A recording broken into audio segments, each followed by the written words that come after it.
This is a presentation of New York Mets One.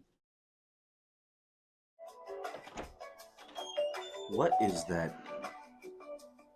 What is that? The amazing Rico Brogna I've podcast never with your host, in my, Evan in my Roberts. whole life. What? Well, how we doing? We all right? Season's over. 0-162.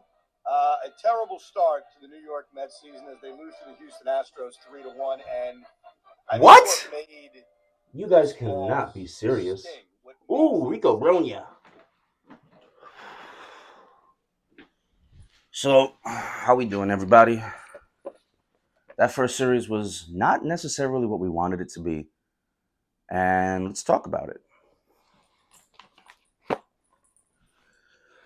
So, the Mets lost the series 1-2, which is also the final score of Game 3. The original plan of this was going to be I was going to record after every single game just to have the freshest memory.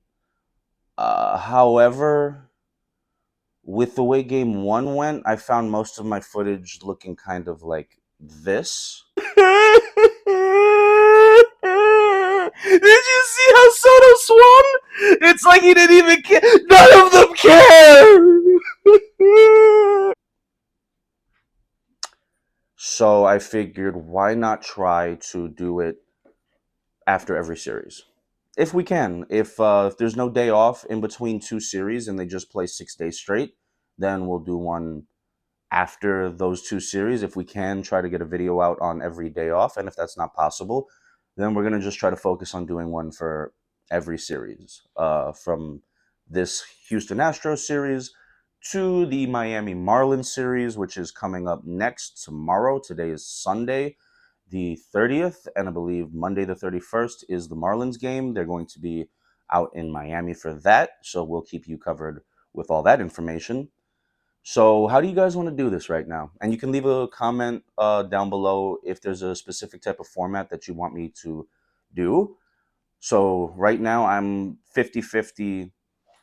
Read the stats of this game, talk about the RBI singles from Winker, the RBI double from the Entos from the night before, or I could just talk about our feelings about the game. Obviously, Game 1 did not go the way that we wanted in terms of hitting. The entire series, the only critique I have is the hitting. Game 3, we got maybe one hit in total, and that was the Juan Soto double off the wall that Jose Altuve was not tall enough to reach. To be polite, he's a little man, and that's a big wall.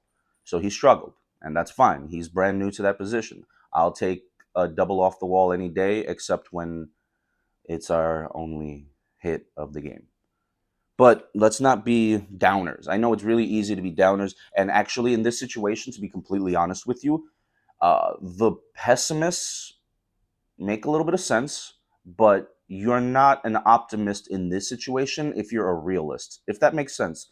To point out what is the truth of this situation will not mean that you are a blind optimist. Yes, we lost 2 out of 3. Yes, our scores, our scoring was terrible, but there's so much positive to take away from all of this, including Griffin Canning being the surprise, amazing starter that he was, that Tyler McGill did not fill his pants up with baby waste, was a dream. And as much as Clay Holmes was frustrating to watch, and that Clay Holmes is genuinely struggling. So I'll put it to you this way: if you want how to beat Clay Holmes 101, the way he's currently pitching, you get up to the plate, take your bat, put it on your shoulder, don't move. Don't move. You stay like this, and you will get on base about 80% of the time with Clay Holmes pitching. So aside from that bit of frustration, because he did show some promise, he did show a little bit of composure, even if he didn't show a lot of energy and a lot of presence. He might have been the shortest 6'5" person I've ever seen when he was standing on the mound against that 22-year-old rookie for the Astros in Game 1. But those are little blips, to be completely honest with you, because the pitching has been amazing. The pitching staff, the bullpen, they've all been solid. That first series was a good demonstration of how our pitching lab really does work. And they do some really good work. So I'm happy about that. All right, so we can complain about the hitting. The hitting was guaranteed the reason why we didn't win those 2 games. Okay, could you blame the pitching? Well, game 1 we gave up 3 runs, which is a very winnable situation if you're hitting. Game 2 we already know that we won. We gave up only 1 run. So in the first game we gave up 3. The second game we gave up 1, and in the third game we gave up 2. I believe, right? It was 2-1 we lost. So in total we gave up 6 runs over 3 games, averaging about 2 runs a game. For a pitching staff, yeah, that's amazing.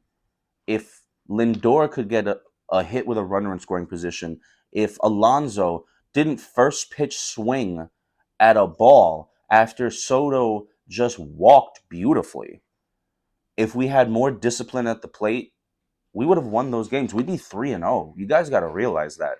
Like, the pitching has been amazing. The hitting has been the only issue. And those issues really do stem from things like, I want to be fair in my judgment and assessment here. Francisco Lindor, notoriously slow starter. The first game, he went 0 for 4 with 2 strikeouts. The second game, I believe he went 0 and 3. And in the last game, he went 0 for again. So he is currently without a hit. He didn't get a hit in the first series. He's batting 0.000. I'm not worried. That's Francisco Lindor. If you look at him when he's talking, he understands the situation and he has full confidence in himself, like we should, that things are going to get better. And to be honest with you, last year was one of his coldest starts ever and one of his hottest finishes ever. So I'm going to give him the benefit of the doubt. I'm not going to give every single player the benefit of the doubt blindly, but someone like Francisco Lindor has earned our patience. Someone like Pete Alonso has earned our patience. Someone like Brandon Nimmo might be wearing my patience thin. I love him to death, and he gets on base really efficiently, and he steals bases. But with this lineup, I don't know if we need Brandon Nimmo batting 5th. I don't know. It's only the 3rd game, but it just doesn't seem like the proper, maybe 6th or 7th in the lineup after Vientos and maybe even after Winker. That would probably be the best place to put him. But he's been solid. Just not a single person on this team has been able to take care of business. I believe that first game, game 1, we left 10 runners on base. I won't lie to you. I didn't even want to bother looking at the rest of it after that. I didn't want to see how many people we left on base for game 3. I had a feeling that it wasn't going to be as many because we only got 1 hit, and we did kind of make some noise near the end of the game, but no. No, sorry. I am very disappointed with how our hitting has been, but I'm very confident that they're going to get back to it. So, we started off day one. SNY app no longer exists. Bomb dropped on everybody. What's going on? How are we going to see our games if we don't have cable or we're not in our living room at the time of the game, but we had an SNY subscription. So what happened? The SNY app got absorbed into the MLB app. And so you had to re-input all your SNY information into the MLB app to get access to Mets games. However, the system didn't work. It didn't work. You couldn't use the app to watch the Mets game, the first opening day game, until maybe the 7th or 8th inning. So a lot of people ended up having to find alternative methods to watch the game, which involved watching the Astros stream. So the vast majority of Met fans experienced game 1, opening day, on the Astros broadcast because their own broadcast was struggling, was not working. We just dropped a couple $100 million in the offseason, and we cannot get a single app to stream a game. So that was just terrible. And that was awful frustrating. To have to watch the Astros, to have to hear the Astros broadcast. Oh, look, Altuve is putting one foot in front of the other. I had to deal with that for you. because of you. Unacceptable. Inexcusable. Speaking of inexcusable, game 2 was on Apple TV. So that's 2 days without Gary, Keith, and Ron. Off rip. And it's Apple TV. Another thing that once you get onto the MLB app and it says, oh, would you like to watch this Mets game? Too bad. We're going to send you to Apple TV Plus. Oh, would you like a free trial for Apple TV Plus? Well, I don't feel like spending $10 a month just to watch reruns of Severance. So we'll run a free trial. I had to run a free trial. I had to run a free trial of Apple TV Plus just to watch the second game of the whole year. So the ball is not rolling correctly to start this season, and the frustration is mounting. Luckily, the Mets win that game, and it's helped out by a Juan Soto home run, which is just beautiful. He hit that ball; it must have gone 125 miles off the bat because that just pelted the back wall of Dyka Park beautifully. And that was a huge motivation for everybody. Now, what happens game 3? Fox. We are on Fox now. We have gone 3 days out of 3 with no Gary, no Keith, and no Ron. Whew. But I get to listen to John Smoltz. Don't you love listening to an ex-Braves player from the 90s who's past his prime talk about the Mets? Don't you just love hearing people who don't listen to the Mets, who don't watch the Mets? Don't you love hearing them talk about absolutely nothing?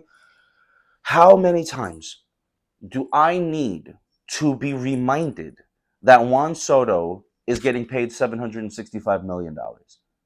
Do sports broadcasters not have anything else to talk about? Is there no research available? Is there no information? I seem to be the first person to tell the world that Jesse Winker's nickname is Bird. Why am I the only person who seems to actually care? Oh, sorry.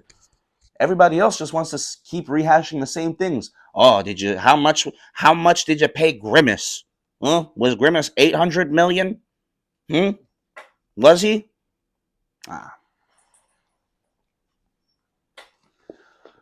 So, having to hear the Fox broadcasters is never pleasant. Having to deal with this first series without Gary, Keith, and Ron, unpleasant. Having to lose 2 out of 3 because we are not scoring, we are not hitting with runners in scoring position. We are swinging early in counts, in leverage at bats. We're swinging with no discipline. All of us. I mean, all of the Mets. I can't tell you a single Met at bat from game 3 that didn't look sloppy. If anybody has a question, I will straight up tell you I am a diehard Mets fan. I love the New York Mets more than I love myself most days.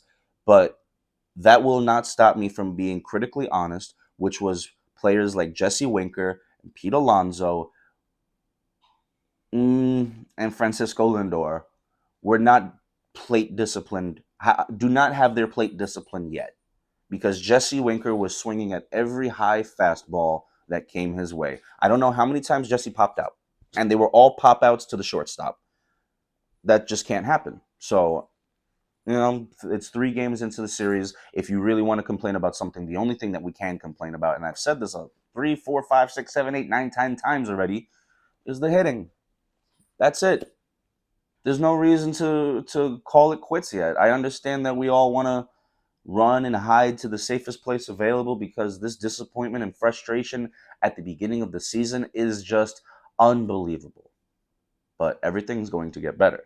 And that is not me being a blind optimist. That is not me being happy-go-lucky. That is me genuinely being a realist and seeing the way that we've performed, the outcome, the results of that performance, and we only need slight improvements to become an absolutely monstrous team. We don't need to trade for any more people. We could get into that at a later time if there's actually a player that we need that we could trade Starling Marte or Jeff McNeil for.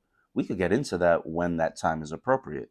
But we're just going up to game 4 against the Miami Marlins, and we have no reason to rush. We have no reason to panic. We have no reason to gripe, except the Yankee fans. Now, I had a friend of mine who saw episode 1 and said it might be the smartest play in terms of being unbiased to welcome Yankee fans in to watch this, the same way I'd welcome a Met fan, the same way I'd tell a Philly fan, hey, check this out if you'd actually like to see some quality. However, while I do get the 1 or 2 Yankee fans who believe that there is camaraderie to be had, that there is a unionship between our fan bases that can coexist, every single text message that I got, that you got as a Mets fan, after those losses, were they from family members who are Mets fans saying, we'll get them next time? No. Were they our local random Braves fan, that one random Braves fan who lives in Queens, who's actually a really cool person? Did we get a text message from him saying, hey, man, can't wait to see the Braves versus the Mets? No. No.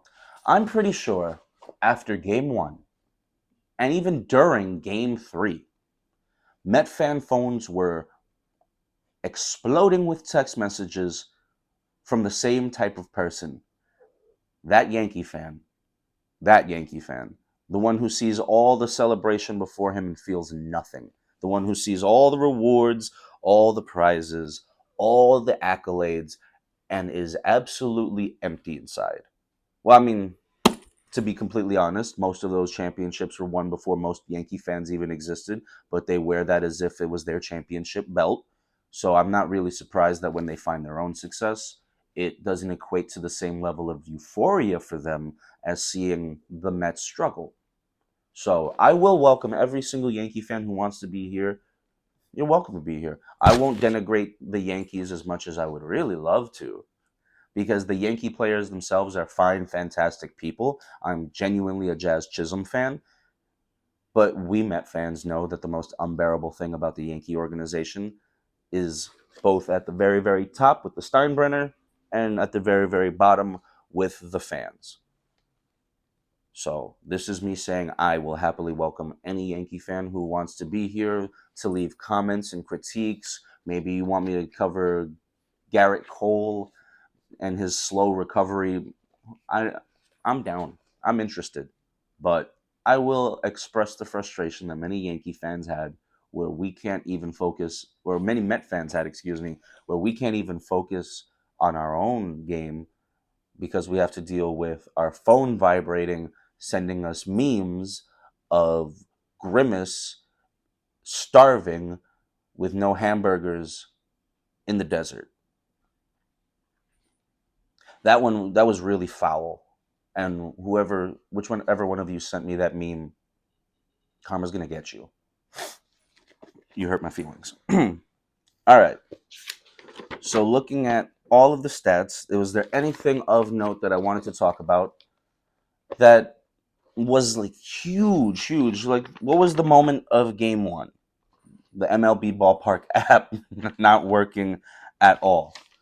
That was pretty much the epitome of game 1. And moving on.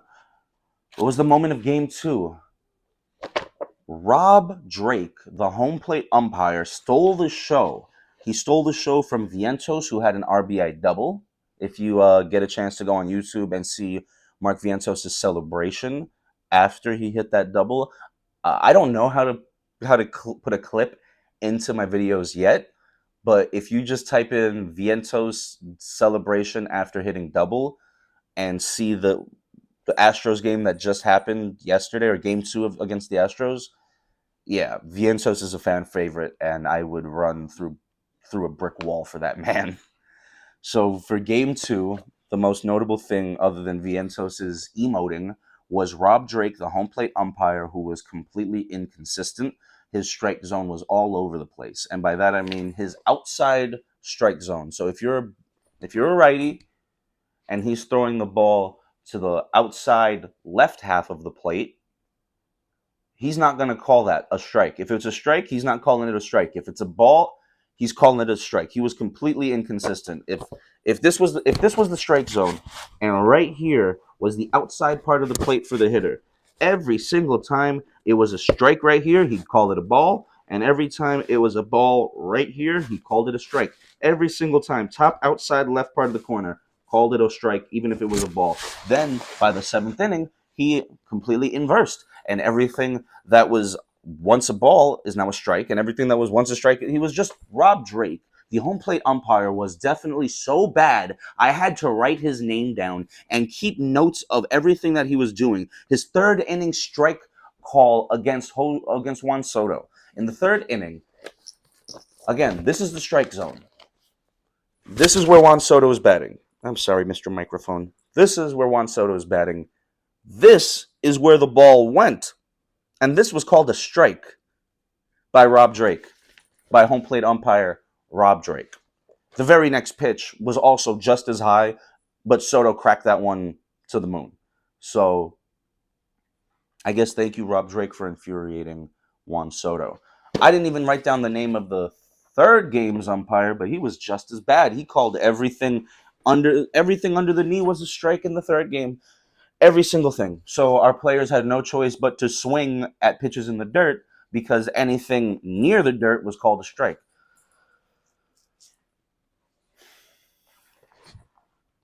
Anything of note for Game 3? Besides Griffin Caning's amazing performance, I think Griffin Canning just shot up the list of Met fans' favorite pitchers, honestly. For me, right now at this moment, it is absolutely Kodai Senga, Sean Manaea, Tyler McGill. Oh, I'm sorry, David Peterson, then Tyler McGill, but Griffin Canning is now there as well. And I'm very proud of the way Griffin Canning handled that situation. That was very stressful as a new pitcher on a new team, having to deal with that when your team is not giving you any run support. Canning did amazing. But the play of the game for Game 3 obviously was the ground out that Soto hit to the pitcher, and the pitcher looked over at Jose Siri, who was on third, and said, "You're not going to go anywhere, Siri, right?" And Siri was like, "No, my friend, I'm right here. I'm staying right here." And the pitcher's like, "Oh, thank you, Siri." He goes to throw the ball to first to get Juan Soto out, and by the time he looks back, Siri has scored, is doing the bachata. That was something that puts a big smile on my face, and I'm hoping for a lot more stuff like that, a lot more excitement from the New York Mets. And because of the lack of excitement for this series, that steal of home might have been the play of the series, honestly, other than Soto's home run in Game 2. And honestly, I have 1,000 stats here that I wrote down thinking, let's get into every single one of them. But most importantly is that the team is looking good. We're 1-2, but we're looking good. We just need a few more things to happen, like Jose Siri, who did get that amazing steal of home, needs to do better at the plate. He had in the top of the third, he struck out on 3 pitches swinging, and those swings were terrible. I don't even know if you could classify those as swords, but again, I'm going to stay optimistic about that because he went from having that terrible at bat to stealing home in the top of the 6th. So that's fantastic. Oh, the defense. I can't believe I've been walking around this entire time not talking about how fantastic Mark Vientos' defense was in Game 3. It was superb. He turned 3 double plays that were just so difficult athletically. It had nothing to do with jumping. It was all about the way his body was angled and the route that he had to take to these balls and the accuracy that he was able to throw to second base. Hell, some of the plays where he had to charge the ball and throw straight to first base. Vientos, some of the best defense that we've ever been able to see from third base since David Wright was around. I'm very happy with Vientos at third. If we can figure out Acuna or Beatty at second, I think we'll be in great shape. Between third base's defense, shortstop's defense, first base's defense, our catcher throwing people out, Jose Siri in center field, we have a solid defense. Our team is solid. Our team is really solid. And Just can't let the negativity get to you guys. I understand it's not the most exciting to see us get one hit the third game of the year where we have Juan Soto and Pete Alonso back to back, but things are going to work out and things are going to be really exciting. So I want to make sure that we can take care of our mental health first, not just drive off the cliff because we think that the show is over already. We've got 159 more games of baseball to go, and I'll make a prediction. An easy, safe prediction. The Mets are going to get 90 wins this year. That's my safe prediction. That's safe for me. I think we might get more. We might get 95, 96. I'd really like to tip the scales and say we finish the year with 98 wins. I really want to say that. But right now, I'm going to be safe with my prediction and say that the Mets are going to probably get 90 wins. And if the Yankees continue the way they're continuing with their brand new bats that somehow don't violate the rules, the Yankees will probably be 159-3 with the way they're swinging. So it's a good time to be a New York fan. Was I forgetting something? Oh, yeah. The best part. So the next game is going to be against the Marlins at Lone Depot Park. It's going to be at 6:40 with David Peterson getting the start. There are 135 seats still available if you'd like to go to that game in Florida. The cheapest seats, being the home run porch seats, are $17.30 with fees included. And the most expensive seats, which are the clubhouse boxes, are $136.78. So if you'd like to go see them in Miami, there are still plenty of seats available, and all of them are still pretty affordable. $17 for a seat is fantastic, especially a seat probably lined up somewhere where Juan Soto is going to be hitting balls. So that's everything for this week. We will see you guys either after the Marlins series or at the conclusion of the first homestand. If you'd like, leave a comment below and let me know if you'd like me to just pump out the video after the Marlins series, or if you can't really handle that much of me in doses like this, we can wait a week to cover everything that's happened so far. But this is New York Mets One. I am Casey J, and thank you guys for watching. Make sure you like, comment, and subscribe because it helps the channel out a lot. And when I'm sitting in the bathroom looking through my YouTube studio, when I see that number go up, I feel a little bit better about myself. So, thank you guys. Oh my god, this guy's crazy. Buddy, don't jump! It was just one game! If you won't listen to us, all your friends, listen to your buddy Snoopy. Jump, I'll totally catch you. Snoopy! Thank you for watching New York Mets One. Like and subscribe.